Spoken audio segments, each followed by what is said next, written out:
弟兄姐妹，我们再过5分钟，我们就要开始做礼拜了。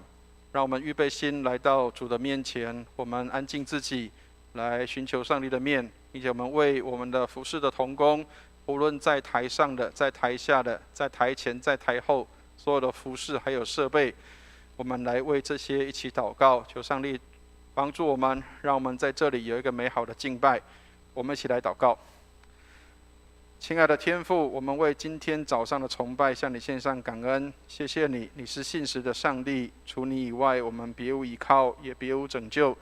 愿你恩待我们，坚固我们的信心，靠你而得的喜乐是我们的力量。施恩看顾今天早上的崇拜，从头到末了，你圣灵工作在我们的当中，赐给我们受教的心、受教的耳朵，能够听你的话，并且将你的话深深的放在我们的心里。也祝福今天早上所有的服侍的同工都一切蒙恩，所有的设备器械都为主所使用。感谢祷告，奉耶稣基督的圣名，弟兄姐妹，我们预备心来参加崇拜。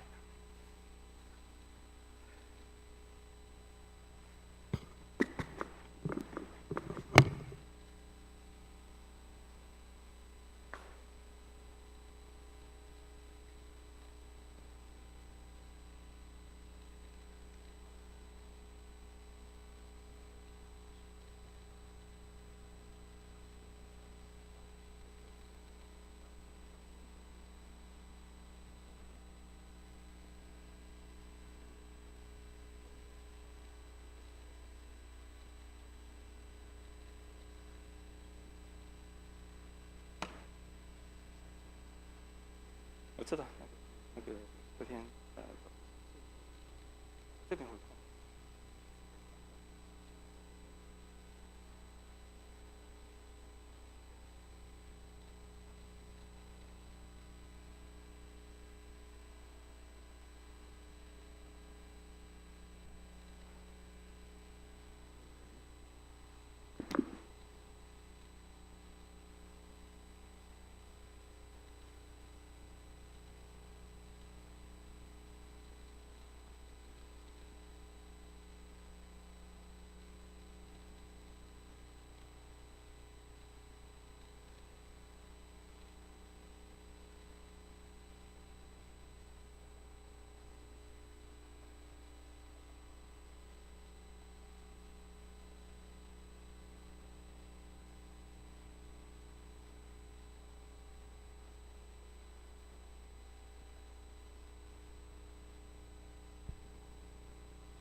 弟兄姐妹平安。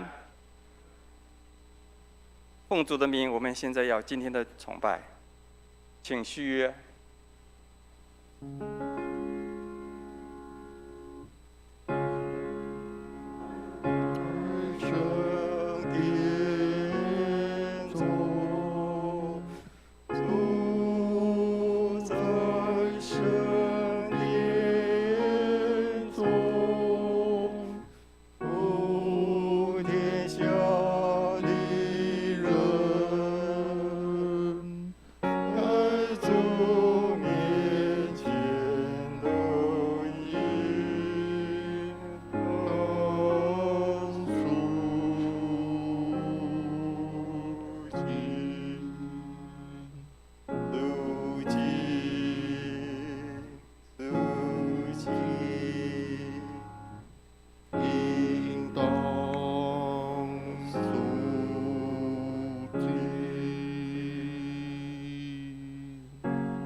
请听上帝的话。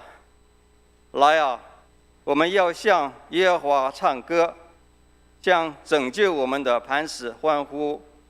我们要来感谢他，用诗歌向他欢呼。让我们一起来做个祷告。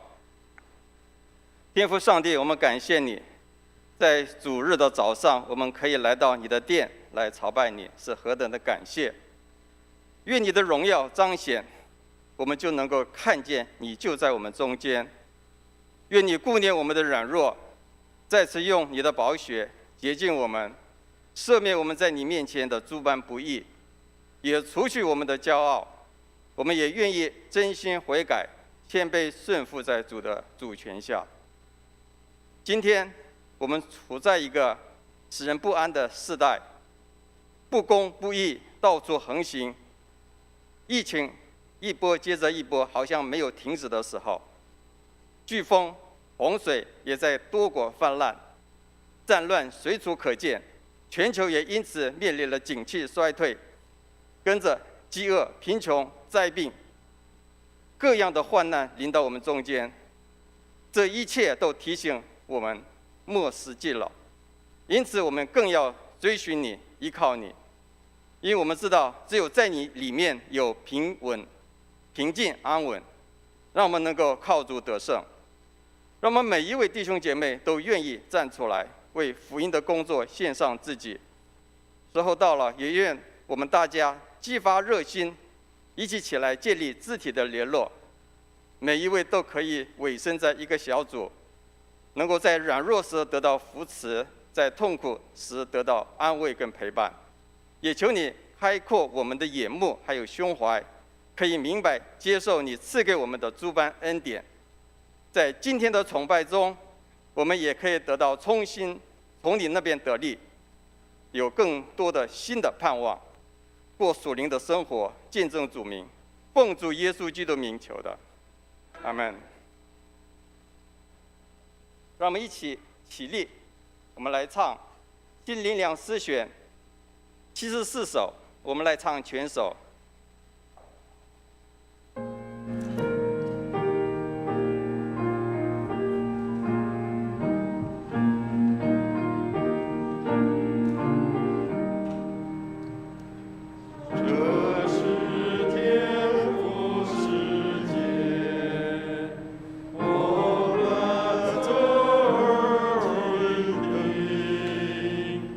宇宙唱歌是为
让我们仍然站立，我们一起用我们使徒信经来宣告我们的信仰。请我信上帝全能的父，创造天地的主。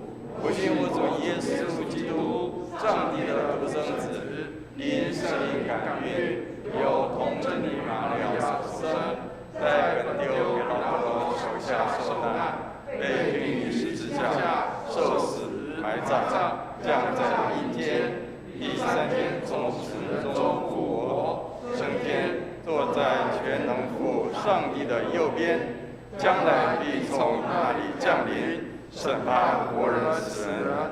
我信圣灵，我信圣而公之教会，我信圣徒相通，我信罪得赦免，我信身体复活，我信永生。阿门。荣耀颂。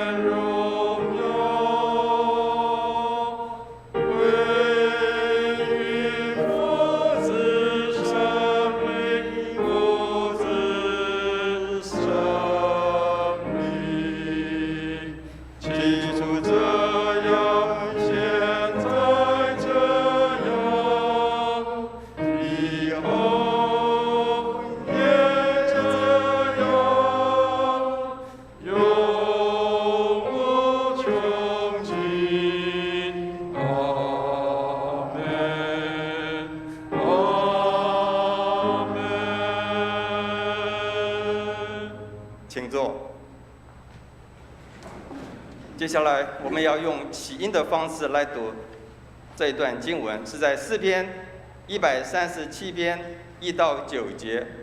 诗篇137篇1到9节在旧约的662页。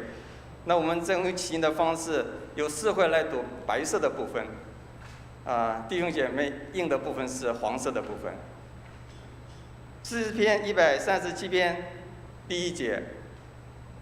我们曾在巴比伦的河边坐下，一吹响锡安就哭了。我们把琴挂在那里的柳树上，因为在那里掳掠我们的要我们唱歌，抢夺我们的要我们作乐。给我们唱一首锡安歌吧。我们怎能在外邦唱耶和华的歌呢？耶路撒冷啊，我若忘记你，宁愿我的右手忘记技巧。我若不纪念你，若不看那耶路撒冷不以我所最喜乐的，情愿我的舌头贴于上膛。耶路撒冷遭难的日子，以东人说：拆回，拆回。直猜到根基。耶和华，求你纪念这仇。将要被灭的巴比伦城啊，报复你向你待我们的那人变为有福。我们一起拿你的婴孩摔在磐石上的那人变为有福。接下来是公祷的时间，让我们一起来祷告。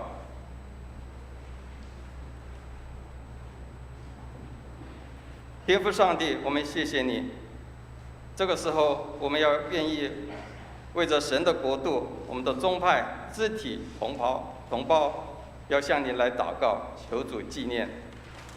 我们要为中美洲国家圣克里斯多夫、基尼维斯祷告，愿基督的信仰能够进入他们的生活中，使他们的国家百姓能够认识基督的信仰，得到救恩。我们要献上祷告。我们也要为着台湾卫理公会、北山教区、新竹春湖布道所要献上祷告。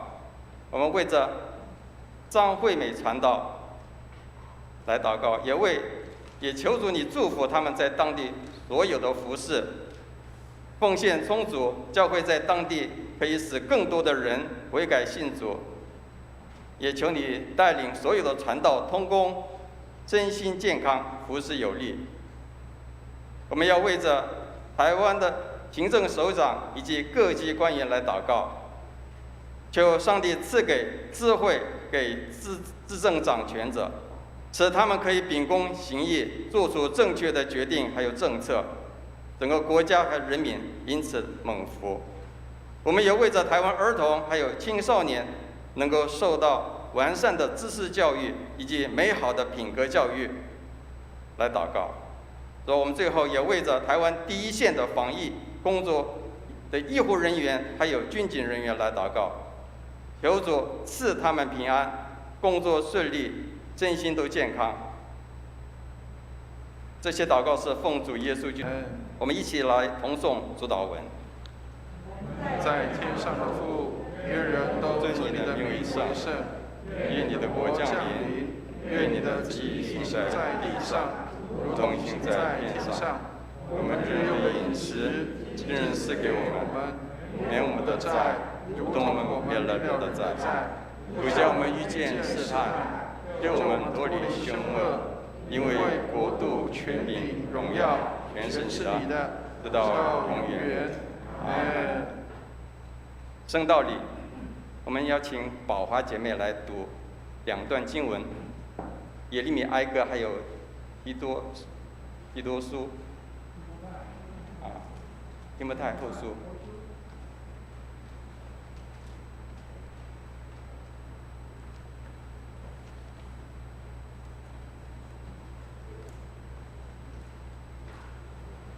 今天的第一处经文在耶利米哀歌第1章。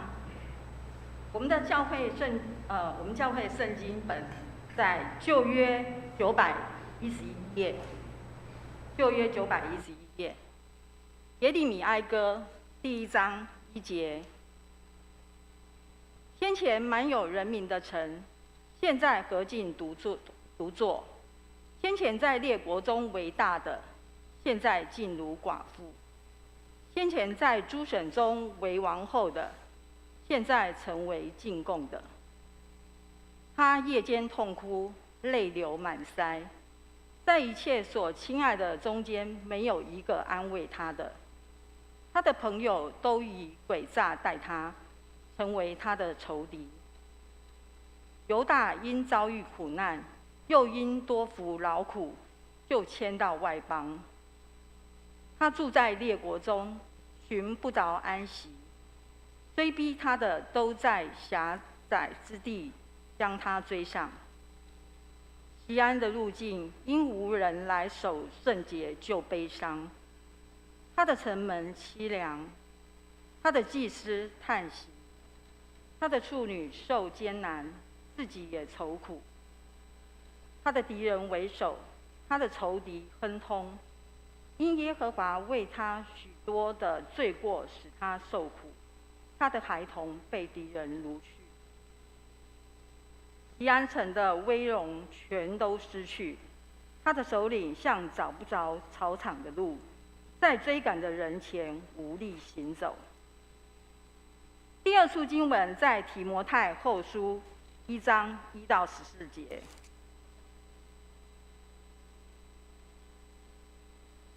我们的教会圣经本在新约234页。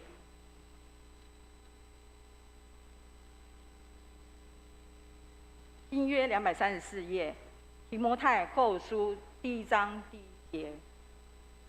奉上帝旨意，照着在基督耶稣里生命的应许，做基督耶稣使徒的保罗，写信给我亲爱的儿子提摩太。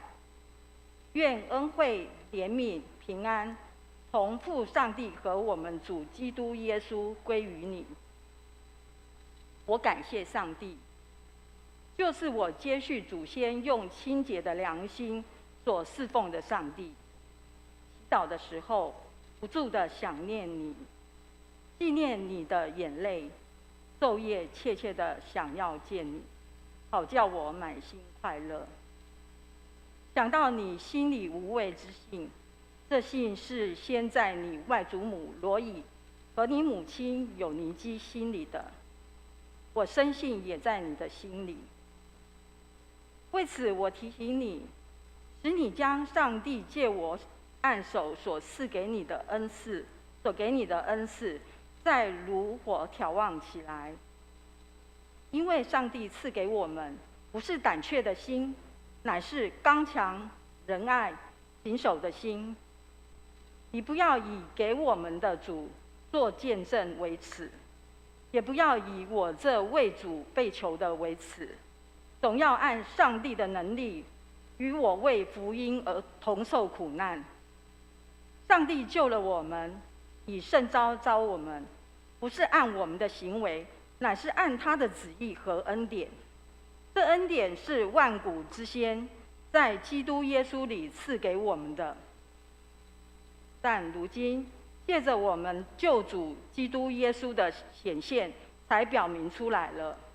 他已经把死废去，借着福音将不能坏的生命彰显出来。我为这福音奉派做传道的，做使徒，做师傅。为这缘故，我也要受这些苦难。然而我不以为耻，因为知道我所信的是谁，也深信他能保全我所交付他的，直到那日。你从我听的那纯正话语的规模，要用在基督耶稣里的信心和爱心，常常守着。从前所交托你的善道，你要靠着那住在我们里面的圣灵，牢牢地守着。这是今天的经。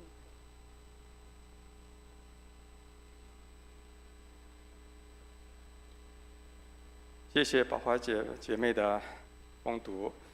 今天的信息的经文是在路加福音17章5到10节，在教会圣经的88页。路加福音17章5到10节，第5节，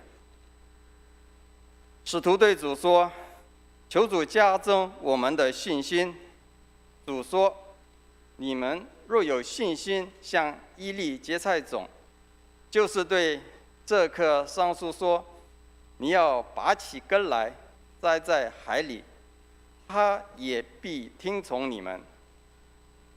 你们谁有仆人耕地，或是放羊从田里回来，就对他说：你快来坐下来吃饭呢？岂不对他说：你给我预备晚饭，束上带子伺候我，等我吃喝完了，你才可以吃喝吗？仆人照所吩咐的去做，主人还谢谢他吗？这样你们做完了一切所吩咐的，只当说：我们是无用的，仆人所做的本是我们应分做的。感谢主。接下来我们4班献诗。今天要献的诗是题目是亲近，更亲近。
谢谢诗班。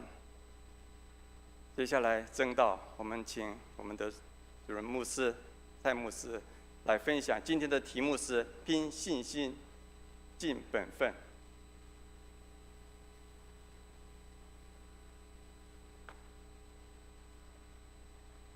让我们可以在今天早上一起来敬拜上帝，让我们可以无论在线上或是在现场，我们都一起来敬拜，这是何等美好的事情。但是刚刚我们在念这个起应文的时候，我相信大家很多人眼睛都会睁得大大的。今天这个起应文有点怪怪的，对不对？因为起应文里面提到他说什么？他说念给大家听哈。他说这个拿你的婴孩摔在磐石上的那人变为有福。哇，这个这么仇恨的言语怎么会出现在圣经的里面？各位千万不要觉得惊讶哈，因为圣经把很多的一些很真实的情况表达出来。这一首诗篇的背景，它是在被掳到巴比伦的时候，以色列人他们心里的愁苦的时候，他们讲出一些比较苦毒的话，或者是比较这个气愤的话语。各位知道，在生气的时候，人在生气的时候，通常会很没有理性的啊，所以通常这个生气的时候，有时候啊，我没给你抬游戏，或者是我们可能想要这个对别人有一些伤害啊，但是各位千万不要以为这是真的，好吗？啊，只是气愤的人当中，他可能那个情绪感受，他觉得相当的感受不好，他觉得这样才可以发泄他的情绪，所以他把它写下来。但是亲爱的弟兄姐妹，心里想的不代表真的会这样做哈，所以千万不要误会说以色列人很狠啊，好像人家怎么对待他，他就怎么对待人。你知道曾经有过一个弟兄这样说，他说我实在很想要拿刀杀了我的太太，可是看到他我还是就忍下来啊，所以知道心里面有一些感受，但是我们仍然要用很好的方式来对待对方。好，所以虽然我们可能读到的这一篇的诗篇稍微有点硬，或者是觉得好像它很杀戮的感觉，但是事实上那是表达情绪感受。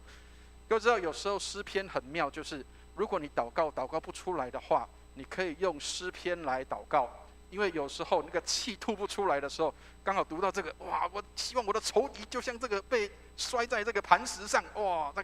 这个就可以好像可以发泄一样啊。所以，亲爱的弟兄姐妹啊，但是千万不要实际上真的去做啊，是心里想就好了，但是千万不要实际上去做，因为它只是一个叫做发泄情绪的一个感受的祷告啊。所以，愿上帝帮助我们，让我们仍然保持着理性，虽然心里面生气的，但是我们仍然在行为上，在态度上，仍然要有温和的这样的行动。愿上帝来帮助我们。好，开始前一样跟大家分享一个笑话跟故事。我知道好像有段时间没有跟大家分享笑话了，所以跟大家分享一个笑话跟故事啊。各位知道最近这个秋天到了，天气比较凉爽了，所以各位知道喝酒的人多了，对不对？喝酒的人多了，那什么样的人这个工作就开始多了，警察的工作就开始多了。警察开始做什么？要去抓酒驾。好，有一个人他这个刚下班回来，然后他车厢里面载满一些他的工具，然后他就下班的时候，不小心被这个警察给拦下来了。警察就问他说：“你有没有喝酒啊？”这个人他说：“哦，没有，我刚下班回来。”然后这个警察说：“你把车厢打开，哇，里面都是他的这个很多的东西，包括很多刀啊、剑啊，哈，这个火把那个火把的东西。”他说：“你是做什么的？”他说：“我是马戏团的这个表演的演员，这是我的谋生工具。”然后警察说：“我不相信，你表演给我看看，你这个带凶器、带刀在这边，这个太危险了，你表演给我看。”然后这个表演的这个马戏团的这个团员，他就在那边就是吞火球啊、跳火圈啊，然后给警察看。后面一排正在等这个酒驾的这个检查的说：“哇，现在酒驾这么严格啊！还要吞剑，还要耍这个东西，哇，太可怕了吧！”这个其实不是真的啊，这个希望他这个心里知道就好。其实是这个警察为了保障人民的安全，他需要知道了解带了什么东西来啊，只是一个误解而已啊。但是求上帝帮助我们，让我们能够知道，应该要怎么样去正常的看待某一些的工作跟职务。有些时候可能你觉得他带那个东西很危险，但是并不是真的，他是用那个东西要去伤害人，也许他是他的工具啊。所以上帝帮助我们，让我们能够用平常心去看待很多也许我们不太理解的事情上帝帮助我们。好，我们一起来举起圣经来祷告。上帝的话帮助我们，让我们能够举起圣经，我们一起来读上帝的话，我们一起用这个话语来祷告。我们一起念，请。这是我的圣经，他说我是谁，我就是谁；他说我拥有就拥有，他说我可以就可以。今天神的话要来教导我，我诚心悔改，我心里警醒，我灵谦卑受教，我就不再一样。奉主耶稣基督的圣名，阿们。因为技术性的关系了所以我们现在可能还在处理我的 PPT 当中，但是无妨，求上帝帮助，让我们可以在在即使没有 PPT 的时候，千万不要觉得牧师只能靠这个东西，因为没有一样可以讲好，各位知道今天我们在讲信心，经文里面其实我们今天看的经文分了2个大的部分，一个在讲信心，一个在讲成为仆人的态度。但是各位知道，其实这2个在我们的教会里面，在我们的信仰上都是极其重要的。各位知道，我们在教会里面最常讲的东西就是什么？要有信心。那么我们祷告的时候都说要有信心，你要有信心，上帝才会听你的祷告。你要有信心，这才是上帝所喜悦的。你要成为一个有信心的人。好 ，OK， 这个我们都很清楚，很知道。但是各位知道信心是什么？信心也许每个人的定义不一样。顺利的时候我很有信心，但是不顺利的时候，你是不是还有那样的信心？很多人的信心是建立在我很稳定，或是我状况很好的时候，而不是在困境的时候。所以很多人说我需要信心，包括我们很多人在祷告的时候都说我们祷告，我们求上帝加添我们信心。亲爱的弟兄姐妹，今天的圣经里面，我们来看一下今天经文里面。耶稣的门徒，这里说使徒来跟耶稣提醒一个事情，说主啊，求你加添我们信心。因为没有 PPT， 所以我们就请大家拿这个圣经起来看因为这样比较容易有临场的感受，免得说这个讲到哪里，牧师讲到哪里我不知道17章的第5节，我们来看一下17章第5节，我们来读一下17章第5节一起念来。使徒对主说：“求主加增我们的信心。”这是一个很正常的祷告这是一个很正常的要求。主啊，加添我们信心。亲爱的弟兄姐妹，你有没有跟上帝要求说：“上帝啊，请你给我信心？”我想都是有的。我们都会跟主要求信心，我们希望上帝加添我们信心。我们都觉得我们大概应该很软弱，我们的信心不够，求主加添我们信心。可是耶稣的回答很奇怪，各位，在文学上有一种方法叫做夸饰法，知道吗？夸饰法的意思是把事情讲得很夸张，然后让你知道说原来那个对比跟落差是这么的大。好，我们来看一下第6节的地方，我们来读一下第6节下面这一节一起念来。主说：“你们若有信心，像一粒芥菜种，就是对这棵桑树说：你要拔起来根来，栽在海里，它也必听从你们。”耶稣回答的这个很奇怪，就是人家要跟你要信心，那你就给他说我祝福你，给你信心就好了。为什么耶稣反而告诉他说：“你们若有信心，像一粒芥菜种？”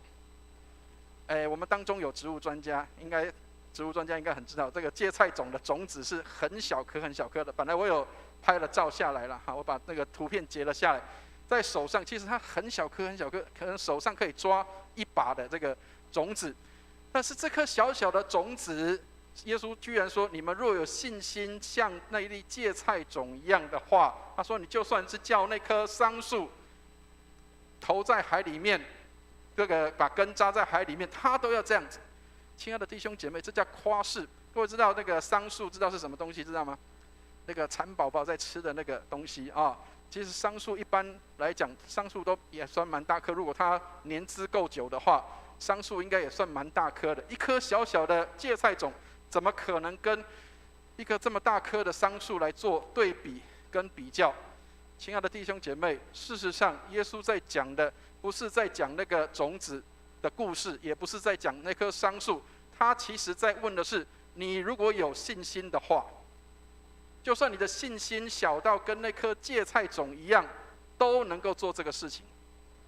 亲爱的弟兄姐妹，如果你有信心，即使那个信心那么一点点小小的，有信心跟没有信心就是有差别的。我们当中有人是学数学的，各位知道0跟1在这个对比上面，这个叫什么知道吗？0跟1对比上面就是无限大来说，1对0来说是无限大的，因为有跟没有就有差了，了解意思吗？有跟没有就有差。所以信心是什么？耶稣讲的不是我的信心很小，耶稣讲的是你如果有信心的话。好，图终于出来了啊！好，给大家看一下。本来要跟大家分享一下这个东西了哈，这个我有问过植物专家，我在台语堂的时候我说这个东西叫气泡啊，然后植物专家有时候跟我讲，他说其实叫草莓就可以了，草莓就可以哈，所以就是更正一下，就是这个一般叫草莓，但是各位知道这个上面写什么知道吗？草毒哦，这怎么可以呢？对不对？啊，好，那改一下，草莓的莓早上面给它画什么？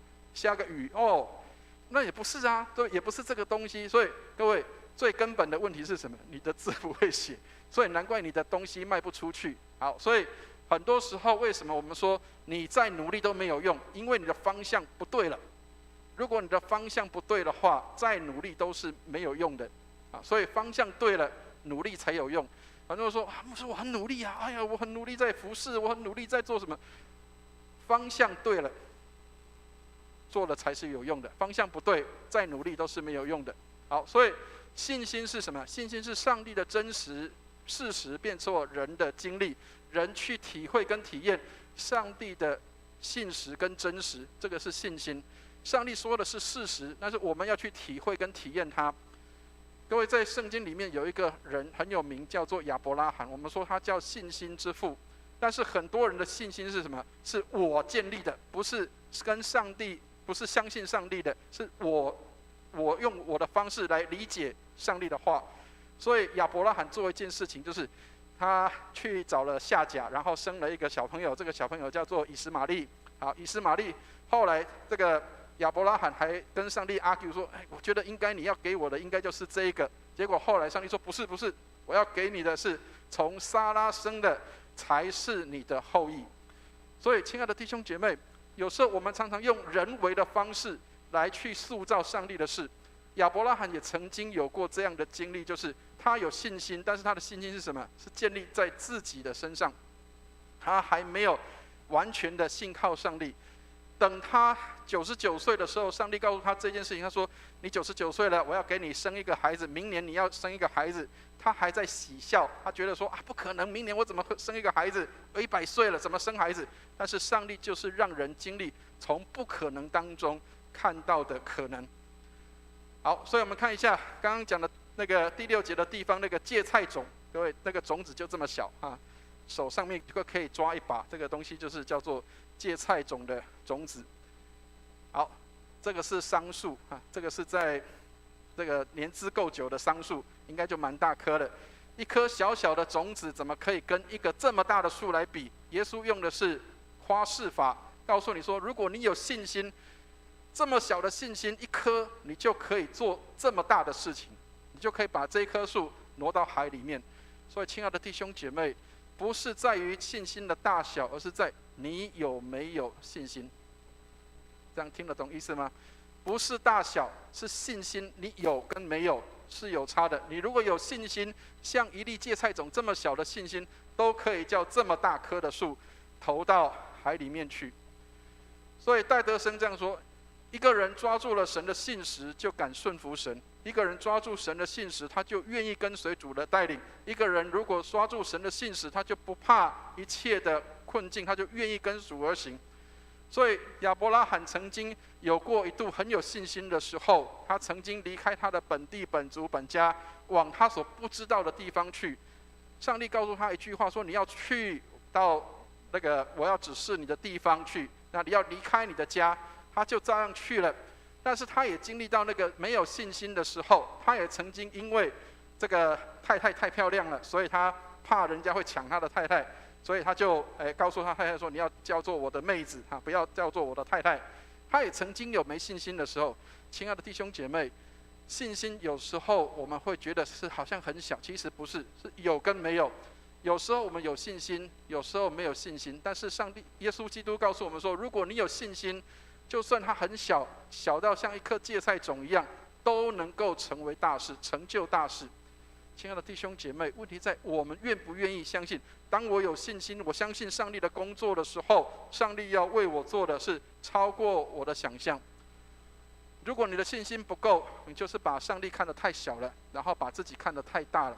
有时候我们的做法常常是这样，我们把上帝看得很小，把问题看得很大，然后把自己看得很大，但是觉得好像上帝只是配搭我的，不是我配合上帝工作，是上帝要配合我的工作。亲爱的弟兄姐妹，信心不够，是我们把上帝看小了。我们需要看的是上帝的大作为，他在我们身上成就那个不可能的事情，他在我们身上成就那个超过我们想象的事情。华人常常讲一个话叫做江山易改，本性难移。亲爱的弟兄姐妹，其实我们很喜欢听到别人的见证说，哎呀，他这个多大的改变啊，哎呀，这个大火之后他就火后余生啊，车祸之后他就没死啊，或是生病之后就没怎么样。亲爱的弟兄姐妹，这个只是外在的，一个人真正生命的改变，那个才是叫做神迹。一个人生命的改变，那才叫做真正的神迹奇事发生在你的身上，发生在这个人的身上。他的生命改变，从过去不要相信到相信，这就是一个神迹。所以，亲爱的弟兄姐妹，每一个人的生命改变，每一个人信主的历程，都是一个神迹。其实你每一个人就是一个见证，我们每一个人就是上帝的见证，我们都能够见证上帝。千万不要觉得说，我不过就是一个小小的经历，你的小小的经历对别人来说就是一个极大的改变。有的人暴跳如雷，有如雷子一样。各位知道，在圣经里面有12个门徒，12个门徒里面有2个人，他们被称呼叫做雷子。知道这2个人吗？他们是一对兄弟，一个叫做雅各，一个叫做约翰。好，为什么叫雷子？知道吗？因为他们脾气暴躁。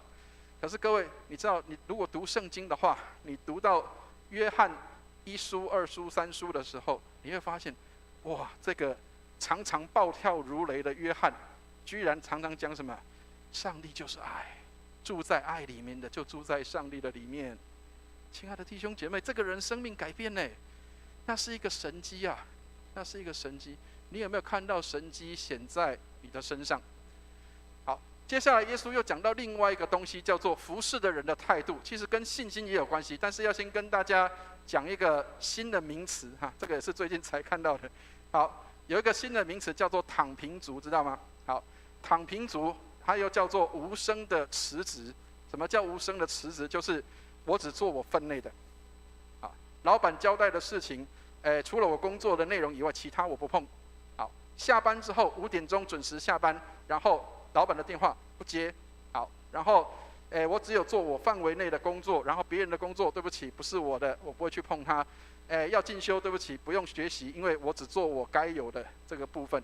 好，这个叫做无声的辞职。好，所以我相信我们当中有很多的弟兄姐妹，也许你在工作职场上，你也碰过有很多的人叫做这种无声的辞职，他只做他分内该做的，他不会再去学习更多的东西，他不会再去努力的追求或是要进步跟成长，没有关系，我就只要这样就好了。那个叫做躺平族。好，那躺平族为什么会现在这么流行？是因为很多人不想要再努力了努力没有用，哎呀，反正我现在有一份工作就好。但是现在另外有一些老板，他们发了新的名词，叫什么？无声的开除。无声的辞职，对不对？也有无声的开除。无声的开除是什么？无声的开除就是，我不给你任何的资源，也不给你任何的提醒，也不给你任何的东西，反正你做好你的工作 ，OK， 你做好你工作，但是你工作当中你所需要的一切，我都不会给你。好，这个叫做无声的开除。所以有人无声的辞职，也有人会无声的开除。那用意是什么？其实那个，劳资的关系，劳方跟资方的关系非常的不好。你的老板跟员工的关系相当的不好，那个是一个在现代一个很特别的状态。但是各位亲爱的弟兄姐妹，今天你读的圣经里面却是一个很特别特殊的案例，就是在那个时候的仆人，或是那个时候的一个劳工，他们要服侍他们的主人，他们是不能够说苦的。好，我们来看一下今天的经文里面提醒我们什么？第7节，我们一起来念一下第7节，一起念来。你们谁有仆人耕地或是放羊从田里回来，就对他说：“你快来坐下吃饭呢。”好，你的员工在外面工作很辛苦，你的员工在放羊、在种田，你当回来的时候，我们都会，如果假设你是老板，你应该都会说啊，辛苦啦，啊，赶快去吃饭吧。好，这个是我们现代，因为现在还有劳基法的保障啊，但是在古代是没有的。在古代没有，为什么？因为那叫你该做的事情。所以仆人在田里面种田、工作、放羊之后，回到家里面，他还要服侍他的主人。他不是说啊，我累了，我要先吃饭，没有，他要先做一件事情，就是要束上带子，然后去服侍他的主人。有时候我们常常是这样，就是我们常常觉得啊，上帝啊，你是信实的，我爱你啊。但是如果上帝要我们说哦，你要去进步了，要去提升自己，要成长了，你要吸收更多的知识，你要上成人主日学，你要接受训练，这个太累了，这个太累了，我不想要再去增加别的东西。亲爱的弟兄姐妹，上帝帮助我们，很多时候我们是属灵的躺平族，我们是属灵的无声的辞职，因为我只做好我这个信徒该做的，其他我不要再进步了。很多时候我们成为这样的一个人，变成是啊，我在信仰上我不再追求了，反正我已经信耶稣了，受洗了，所以我不再追求了。我们常常成为这样的躺平族，但是我们跟上帝要什么？上帝啊，你是信实的，你要祝福我，你要给我很多，你要给我的东西。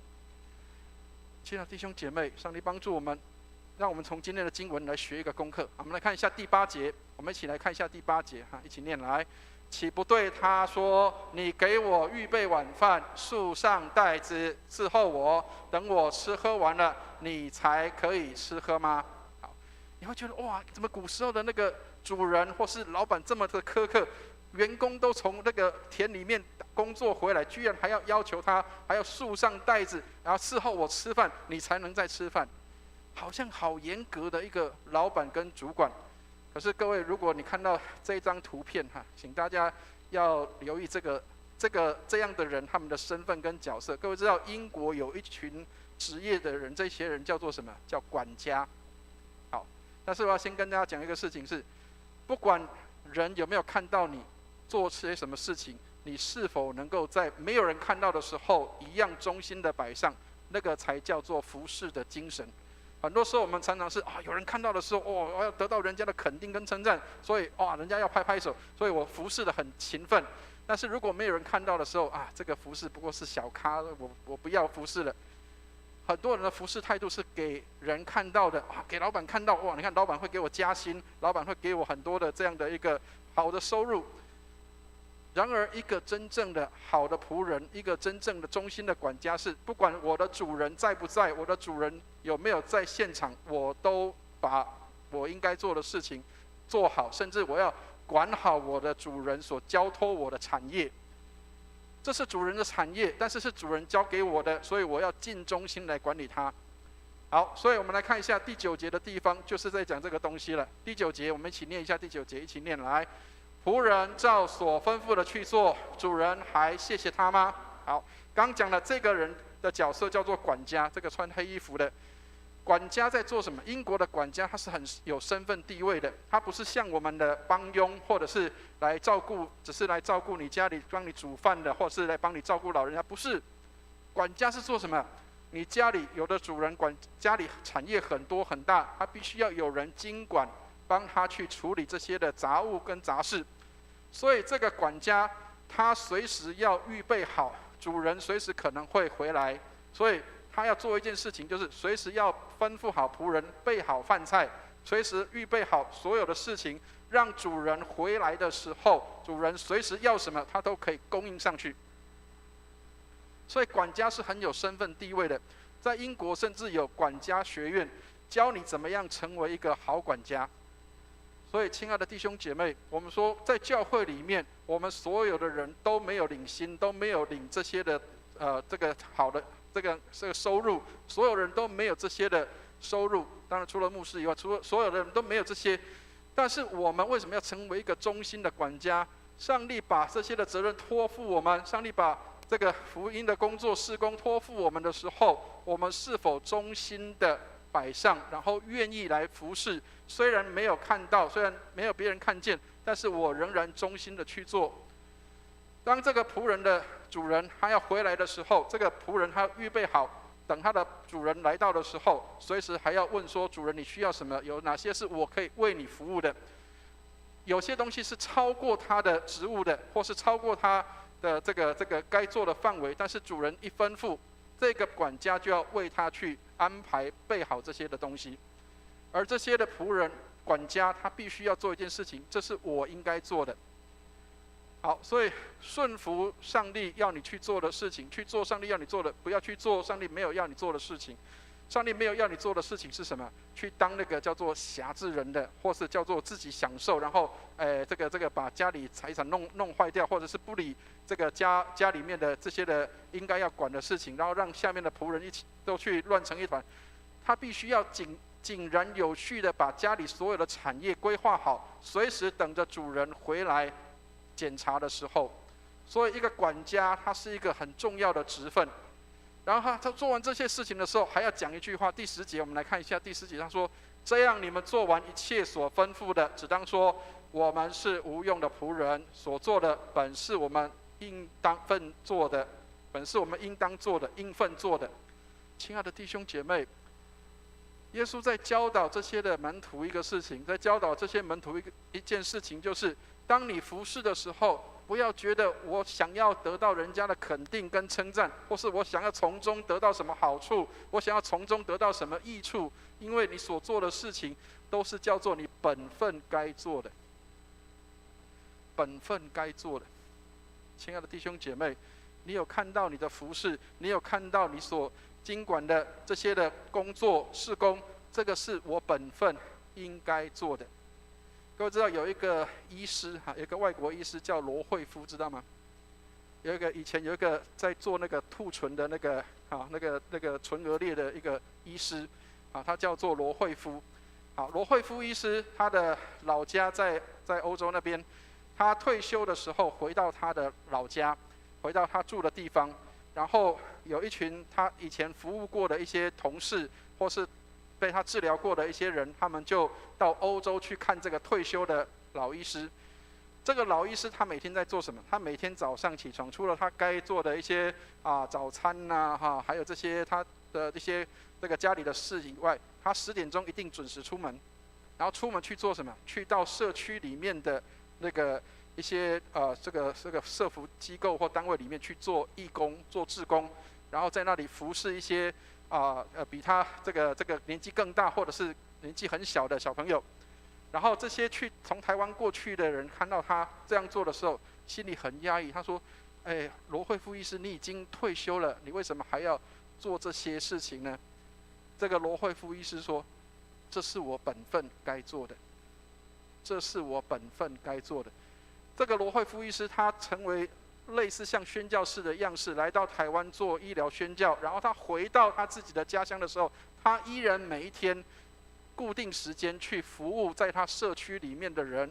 然后他说：“这是我本分该做的。”亲爱的弟兄姐妹，或许对很多人来说，退休了我可以有很多的放松去做很多的事情。但是这个医师他仍然每一天去服务许多的人，他觉得这是我本分该做的。亲爱的弟兄姐妹，上帝帮助我们。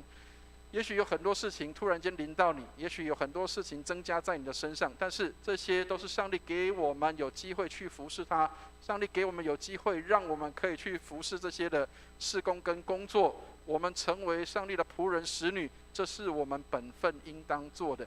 没有人可以夸口什么。圣经上说，夸口的当指着主夸口。我们能够夸口，是因为我们服侍这位万王之王、万主之主，这是一个身份跟荣耀。所以我是神的管家，我必须要管理上帝的家里所有一切的事，这是管家的职分。上帝帮助我们，虽然我们在做管家的职分，但是没有要求什么，这是我们本分所应当做的。亲爱的弟兄姐妹，包括你行善做好事，包括你能够去帮助老太太过马路，帮助很多人的这个需要，这些都是叫做我本分应当做的。我们很多基督徒跟一般的信仰的人一样说啊，我做好事，上帝就会让我上天堂得永生。不是，千万不要误会了。你上天堂得永生，不是因为你的功劳，是耶稣基督的工作。但是你的行善是什么？这是你的本分，我本分所应当做的。亲爱的弟兄姐妹，本分所应当做的就没有什么好夸口的。所以当你能够做好的事情，感谢上帝，这是我本分该做的。我能够服侍人，服侍得很好，感谢上帝，这是我本分该做的。我能够在诗班里面唱得很好，感谢上帝，这是我本分该做的。我能够在教会里面做打扫整理，这是我本分该做的。亲爱的弟兄姐妹，做完一切所吩咐的，只当说我们是无用的仆人，所做的是我们应分做的。上帝帮助我们，夸口的指着主夸口，不是夸耀自己。所以真实的谦卑不是贬低自己，反而是要去少想到自己啊。所以很多人说啊，那是不是就是贬低自己？其实不是，真正的谦卑是少想到自己的好处，不是为了要我的好处，而是要为了上帝，为了众人的好处。真正的谦卑是为了上帝跟别人的，不是为自己的。好，所以圣经里面常常提醒我们说，为大的做最小的，为首的要做众人的仆人。耶稣自己也成为这样的样式，他是万王之王，但是他却服侍众人。所以耶稣在离开世界之前，最后的晚餐的时候，他仍然束上带子，然后屈下来为所有的门徒来洗脚。这本来是仆人该做的，但是他是万王之王，他却做这样的服侍。所以在教会里面，千万不要觉得啊，这个服事很小啊，这个服事是没有人看到的，所以我就不去做了啊。这个服事是在台上的，是人家可以看到的，所以我才去做，并不是这样。无论这个服事大或小，都应当忠心的服事在那个地方，这才是我们在服事上应有的态度。所以宗教让我们为自己所做的夸耀。所以如果你夸耀自己说，你看我做了很多的事情，那个叫做宗教性的。但是如果你看到福音的话，福音是什么？福音是夸口耶稣为我们做的，因为耶稣为我们做，所以我才要这样的回应他。所以上帝帮助我们，不是夸耀自己，是夸耀神在我身上的工作。好，所以今天的经文里面给我们几个提醒。第一个，领受上帝的话语来培养跟坚固信心。当你没有信心的时候，怎么做？要让上帝的话来培养坚固你的信心。即使你有亚伯拉罕的血统，但是如果你没有亚伯拉罕的信，你仍然不是亚伯拉罕的子孙啊。所以，只有亚伯拉罕的信，只要亚伯拉罕的信没有在你的里面跳动，就算你有血统，你有亚伯拉罕的血，但是在你们里面流动也是毫无益处的。上帝帮助我们，不是血统，不是你的身份，而是你里面真正有信在你的里面。所以这个琼斯这个牧师他说，神没有叫我们自立自强来增建我们的信心，不是叫你不断的训练自己而已，不是这样。他说要赐下他的话语来培养我们的信心。我们的信心的培养是透过上帝的话来培养我们的信心，信靠上帝并他的话语，这才是我们信心的根源。司布真说，在光中信靠算不了什么，但是在暗中信靠才是真的信心。所以如果你发现说为什么上帝让我在一些很不顺利的状况、很不顺境的环境里，在暗中的时候，那才叫做信靠。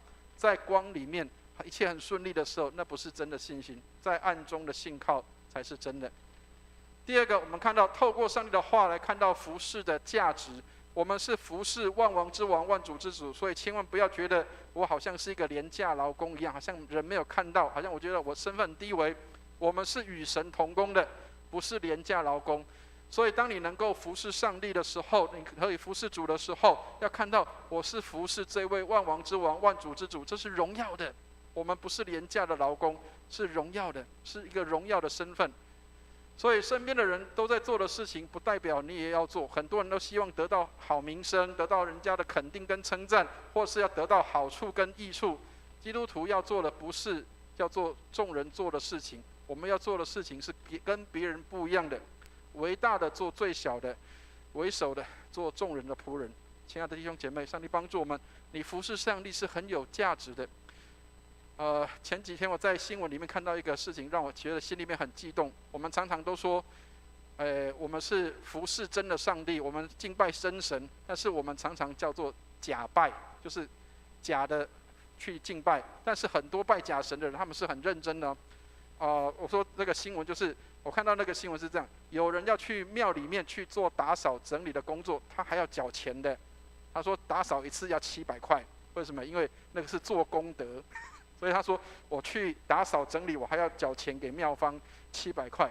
亲爱的弟兄姐妹，你知道你服侍万王之王、万主之主不用钱，你可以在这边做任何你想要的服侍，但是你有把它看成那是很宝贵的事吗？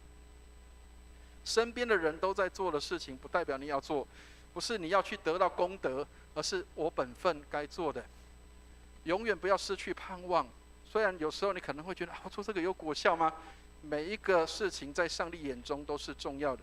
以前曾经有过一个老姐妹，她只做一件服事。她在礼拜六，以前我在板桥荣安堂服事的时候，她每个礼拜六下午，她只做一件事情，煮一锅大锅菜给那个小朋友、年轻人他们来聚会的时候来吃饭。每个礼拜都是这样做，每个礼拜他都煮好这些饭菜给这些孩子们吃饭。他只做一件服事，但是每个孩子们他们很期待我来聚会的时候有一个妈妈她会煮饭菜给我们吃。这个妈妈她也许不会做很好的在台上的服事，但是她只做这一件工作就服侍了许多人。永远不要失去盼望。第三个，熟记上帝的话来学习仆人的样式，把上帝的话放在我们心里，学习效法耶稣的样式。耶稣是最伟大的领袖，但是他却是最没有架势的领袖。所以亲爱的弟兄姐妹，不是表示领袖就要在众人之上，好像觉得要受众人的崇敬，而是要屈下来服侍人。在教会跟社会里面不一样的是，伟大的做最小的，为首的做众人的仆人。所以无论做什么都要从心里做，是像给主做的，不是给人做的，不是只是坐在人的面前，或者是不同的角色、不同的身份我就有所区别。我们所做的，不管是对谁，都应当是像给主做的，不是给人做的。亲爱的弟兄姐妹，不是因为身份的角色的关系，而是我们所做的都是给主做，不是给人做的。我也跟弟兄姐妹分享，其实我不太喜欢去到一个地方服侍或是参加聚会的时候，然后很多弟兄姐妹会对我特别的礼遇。虽然我是牧师，应该对我有礼遇，没有错。但是我发现有很多人的服侍态度是这是牧师，所以服侍的时候要特别的恭敬。然后这是一般的会友好像就是服侍就不是那么样的那个用心。不管对谁，不管你的角色是谁，请你都要好像对迎接主来到一样的那样的服侍跟心态。不是因为他是牧师，所以我服侍的特别好他是一般的弟兄姐妹，我就服侍的比较就随便一点。没有，无论是做什么，都要从心里做，这样是给主做的，不是给人做的。所以以弗所书里面说，我们原是他的工作，在基督里造成的，为要叫我们行善，这是神要我们预备要我们行的。所以弟兄姐妹，如果你能够行善，那是神要预备要我们行的，让我们能够好好的来执行这样的工作，行善在众人的身上，这是我们本分所应做的。好，最后用这个寇绍恩牧师的一个话来做分享：领受恩赐是为了要服侍人。所以亲爱的弟兄姐妹，如果你的恩赐很好，你能力很强的话，让你的服侍是来服侍人，不是为了来荣耀自己，让人得益处，这是我们领受恩赐的一个最重要的事情。上帝帮助我们领受了恩赐，是为了要来服侍人，让人得益处，不是我自己，是为了让别人得益处。上帝帮助我们，愿我们的教会能够恩赐各样的显出来，而这些恩赐显出来都是要服侍人，让人得益处，让上帝得荣耀。愿上帝来帮助我们。我们一起来祷告。慈悲怜悯的天父，感谢你让我们能够在今天有美好的学习，让我们学习信心的功课，也学习知道怎么样成为一个良善的仆人，不是在人面前只做个样式，而是真心的能够坐在每一个人身上，就像坐在主的身上一样。谢谢你垂听我们的祷告，让我们能够忠心摆上自己，忠心的能够在服事上成为忠心的好管家。愿你恩待我们，让我们有各样的恩赐，为了要来服侍人，让人得益处得帮助。谢谢你垂听我们的祷告，带领我们在你里面蒙恩。祷告奉耶稣基督的圣名，阿们。谢谢牧师的分享。今天这段经文很有趣，就是好像是神讲到耶稣教导信心，再加服侍，好像没有什么关联性啊。但是我相信呢，我们应当尽本分，尽到本分呢，我们的信心才能够呈现出来。好，我们今天的金句，大家一起来背诵2次。主说：“你们若有信心，像一粒芥菜种，就是对这棵桑树说，你要拔起来，栽在海里，它也必听从你们。”路加福音17章6节。主说：“你们若有信心，像一粒芥菜种，就是对这棵桑树说，你要拔起根来，栽在海里，它要听从你们。”路加福音17章6节。好，现在是圣餐礼，我们一起来翻开新灵粮诗选300首，我们唱第1段。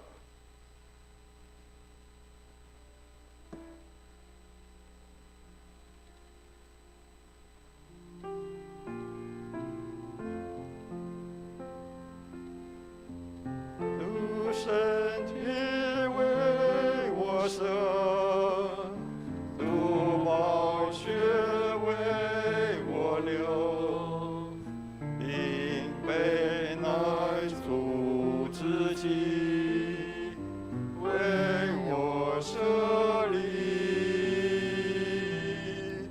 如今受迫的病，如今自地责备，我是何者病悲，与主合一。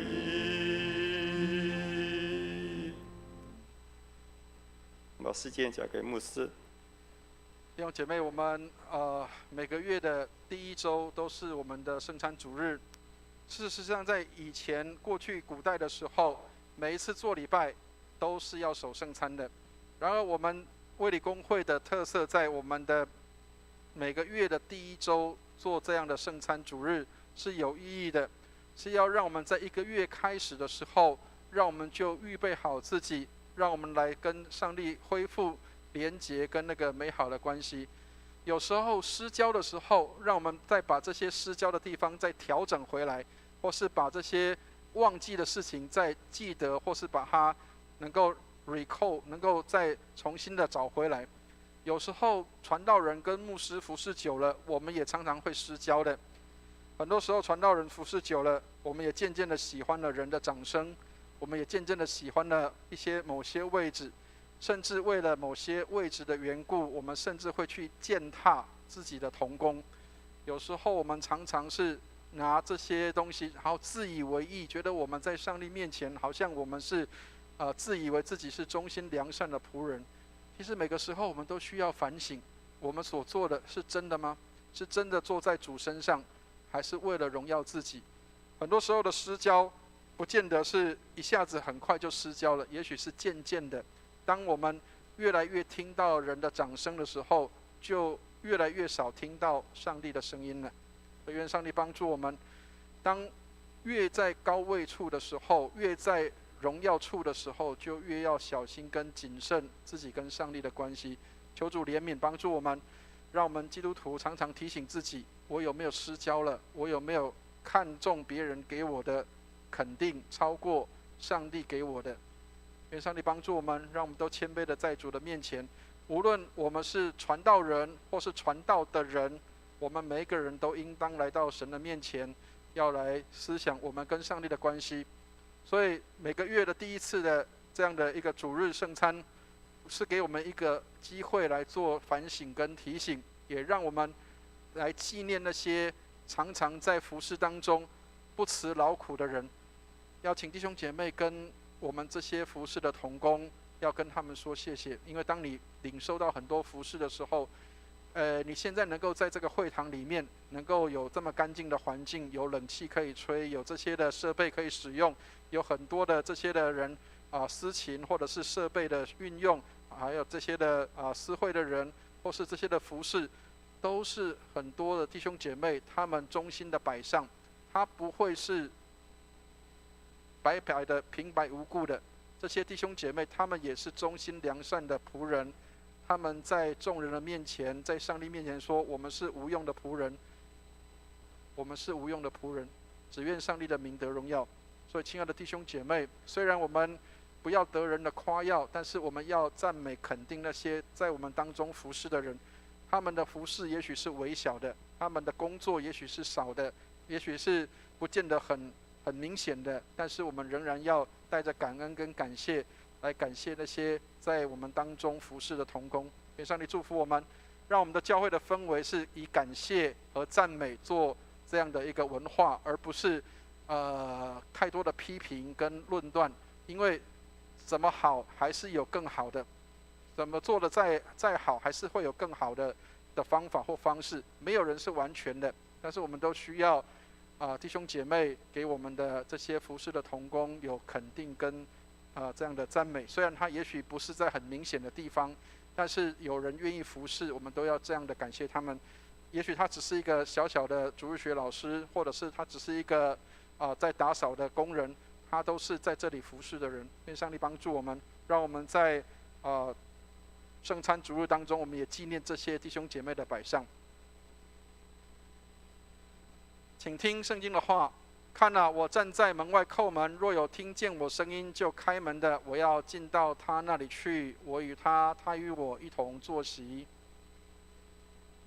你们若真实悔罪，与人亲爱和睦，立志自心，从今以后遵主的命令，行主的道，就当存信心前来到全能上帝的台前，谦虚忏悔，领这圣餐，得受恩惠。我们一同来读认罪文。无所不能的上帝，我主耶稣基督的父，创造万物、审判万人的主，现在我们承认及悔恨我们的种种罪恶。我们素来在思想上、言语上、行为上都有过恶，得罪主，干犯主的盛怒。现在我们诚意忏悔，求慈悲的父怜悯我们，为主耶稣基督赦免我们从前的罪，又赐恩典，叫我们从今以后改过自新，遵主的圣意，永远服侍主，将尊贵荣耀归于主的圣名。这是靠我主耶稣基督求的，阿们。请听解罪文。无所不能的上帝，我们的天父，主曾发大慈悲，应许将赦罪的恩赐给诚心悔罪、真实信靠主的人。现在求主怜悯我们，赦免我们，救我们脱离一切罪恶，激发我们，坚固我们，使我们勇于为善，能得永远的生命。这是靠我主耶稣基督求的，阿们。请听圣经上对谦卑懊悔的人所说的话：若有人犯罪，在父那里，我们有一位中保，就是那义者耶稣基督。他为我们的罪做了挽回祭，不是单为我们的罪，也是为普天下人的罪。让我们一起来起应心中仰望文。你们心里当仰望主。我们当感谢我主上主，无论何时何地，感谢主圣父，无所不能、无始无终的上帝，这是理所当然的，也是我们本分所当做的。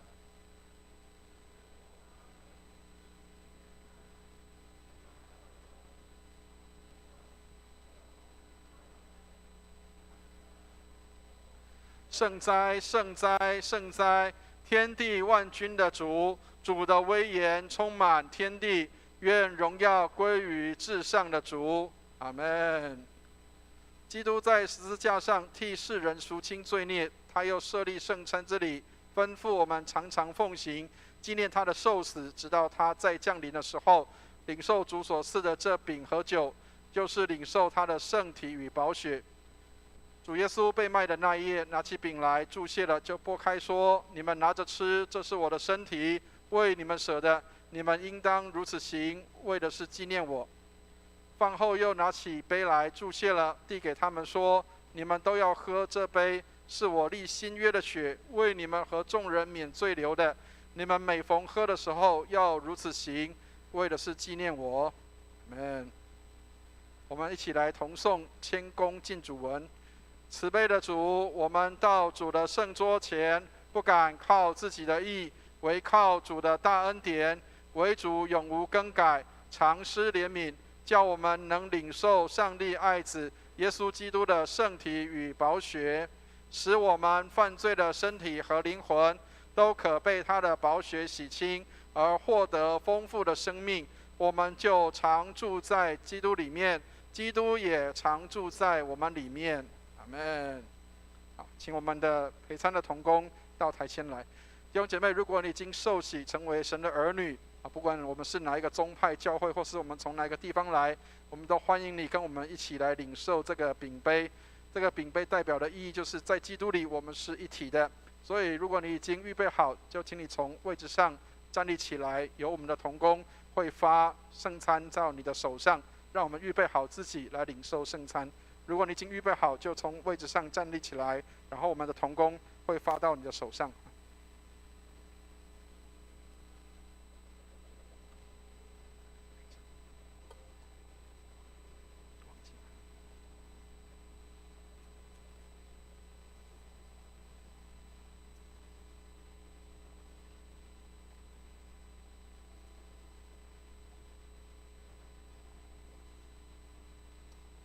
我们也会有同工来帮忙喷酒精哈，所以他都会在安全的环境当中来使用。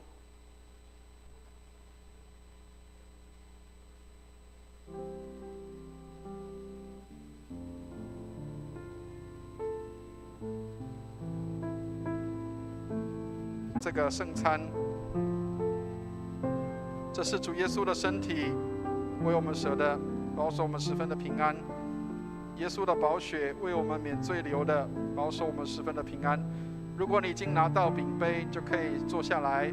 让我们在坐下之后，我们能够来预备来领受饼杯。如果你还没有受洗，还没有转入跟加入教会的，我们也欢迎跟邀请你，把你的右手放在你的心上。虽然我们可能没有实体的领圣餐，但是让我们在心灵里面已经信的人，让我们可以跟弟兄姐妹一同来神领圣餐。这是主耶稣的身体为我们舍的，保守我们十分的平安。耶稣的宝血为我们免罪流的，保守我们十分的平安。如果你已经受洗了，我们可以来领受这个饼跟杯。如果你还没有受洗归入神的家，那么我们把手放在心上，让我们也与我们的弟兄姐妹在心灵当中，我们来领餐。愿上帝来帮助我们。这是主耶稣的身体为我们舍的，保守我们十分的平安。耶稣的宝血为我们免罪流的，保守我们十分的平安。如果我们已经真实在主的面前诚心忏悔领受恩典的人，我们都能够领这个饼杯。无论我们从哪一个地方来，无论我们从哪一个族群来到我们当中，我们都在主里面成为一体，在基督里我们成为合一的肢体。所以无论我们是什么样的人，或是我们是什么样的族群，只要我们已经领受恩典成为神的儿女，我们都可以有这个权柄来领受。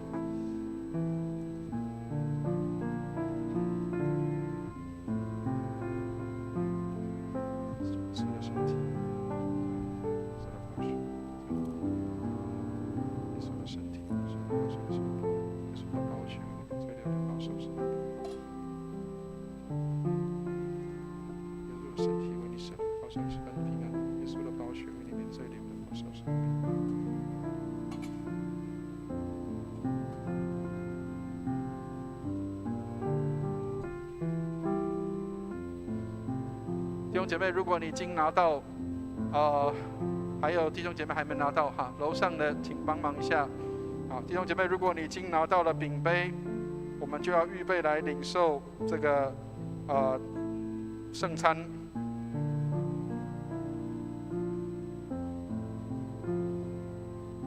还有还没拿到的吗？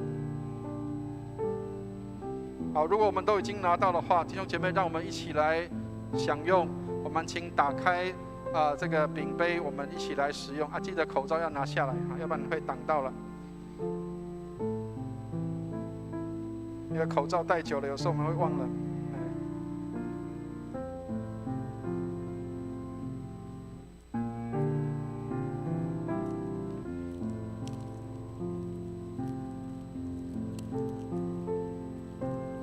不好拔没有关系啊，牧师也会等，因为我的也不好拔。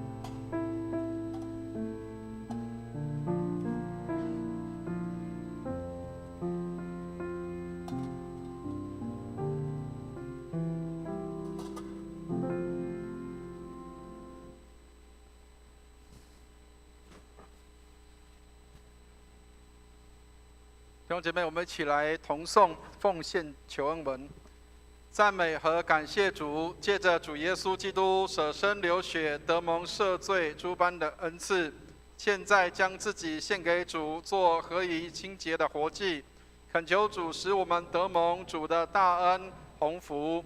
我们罪恶深重，原不配来献祭于主，但我们求主接受我们区区的至诚。因为主耶稣基督饶恕我们的过犯，所以唯有求主欢喜悦纳，不要计算我们的行为。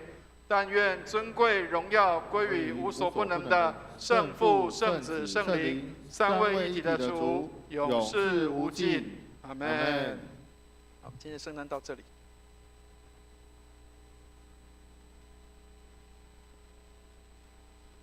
回应里，让我们一起来唱与主合一第2段300首。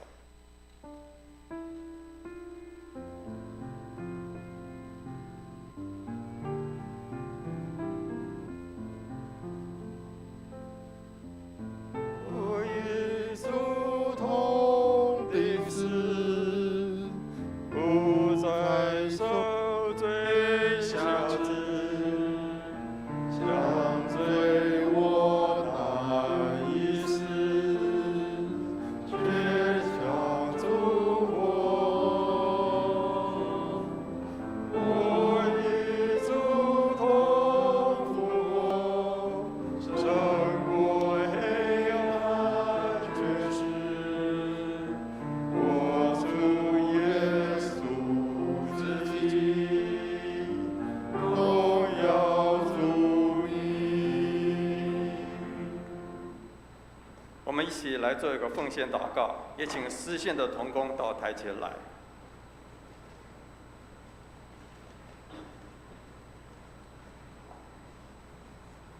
天父上帝，我们谢谢你，主啊，你供应我们丰富所需。主啊，在这个时间，我们也将我们从你所得到的奉献一部分，希望用在圣工上，留住你悦纳祝福，谢谢你。祷告是奉主耶稣基督名求。阿们。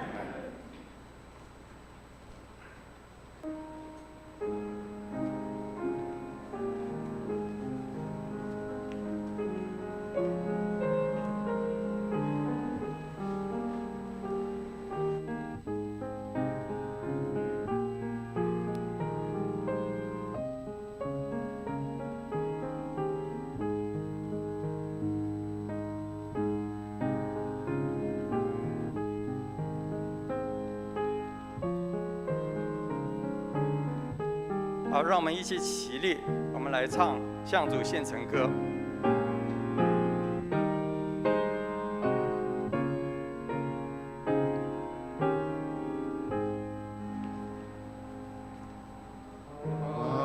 所有都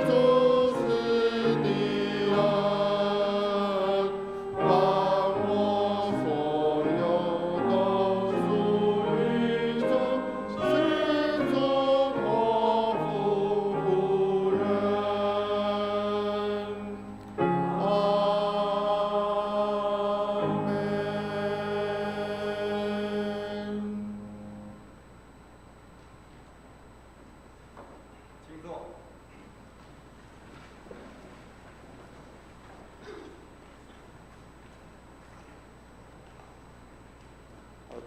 台阶里，我们先介绍一位新的朋友，张云哲，请坐，请坐。是在高师大教育系那一次欢迎，就是永远欢迎，希望你能够常常来我们这里。那我们现在一起来唱《我们成为一家人》。我们唱第二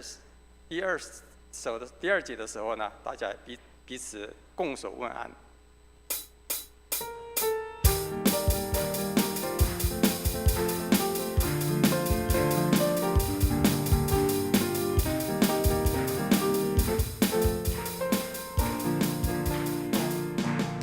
成为一家人，因着耶稣，因着耶稣，成为神儿女。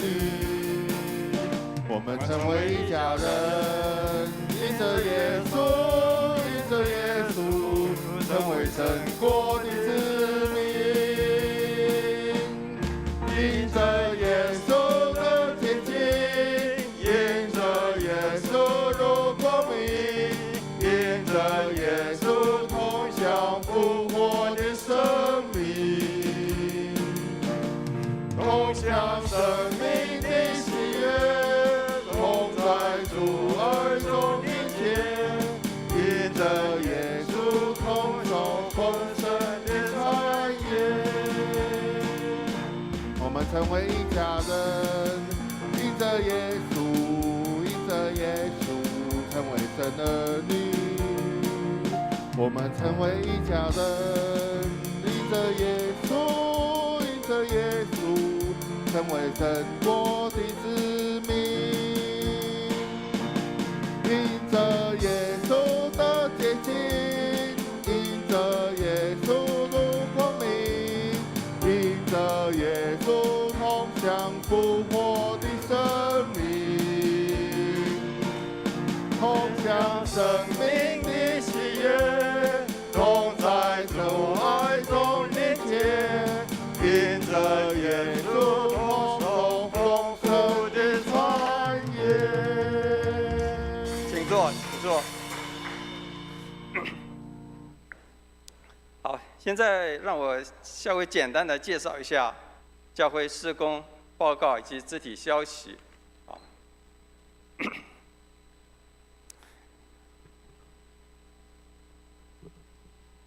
今天是圣灵降临节的第17个主日，我们欢迎不管是在线上或是实体的聚会的新朋友然后今天呢很重要，就是说在会后12点40分，在6楼会举行教会的扩大同工会，那请各部门的执事、小组长。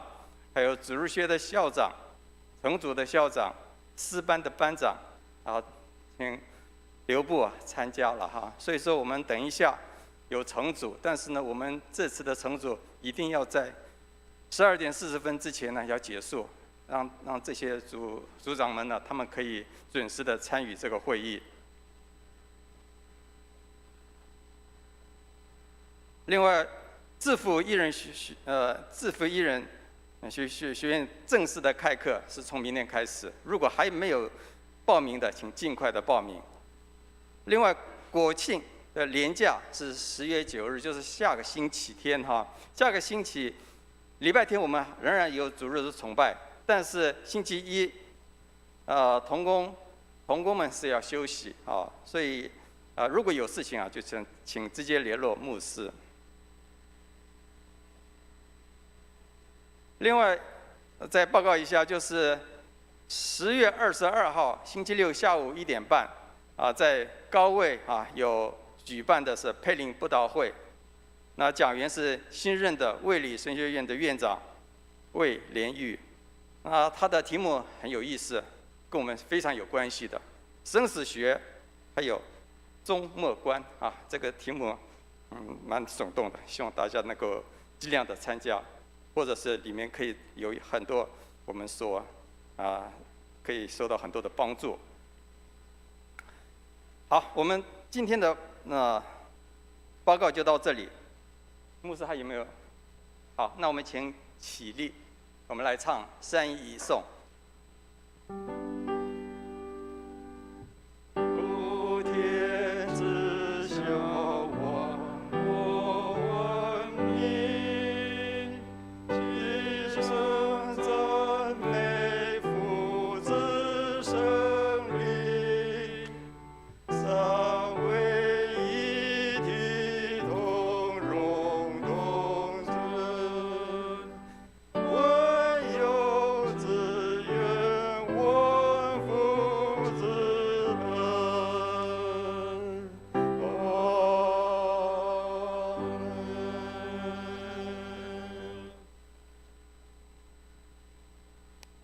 弟兄姐妹，我们一起来领受祝福。慈悲怜悯的天父，愿你的圣灵充满降临在我们的当中，让我们的弟兄姐妹领受从你那里来的恩赐，能够更多来服侍人，使人得益处得帮助。也祝福我们的弟兄姐妹工作、家庭、生活一切蒙恩。愿我主耶稣基督的恩惠、天父上帝的慈爱、圣灵的感动与交通，常与我们众人同在，从今时直到永永远远。阿们。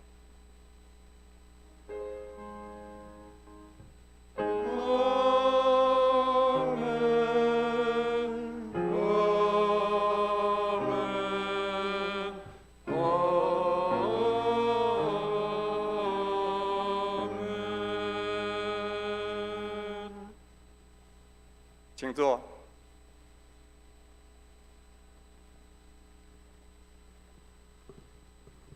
我们的今天崇拜到这里结束。在订阅中，请为今天的肢体消息还有教会事工来代祷。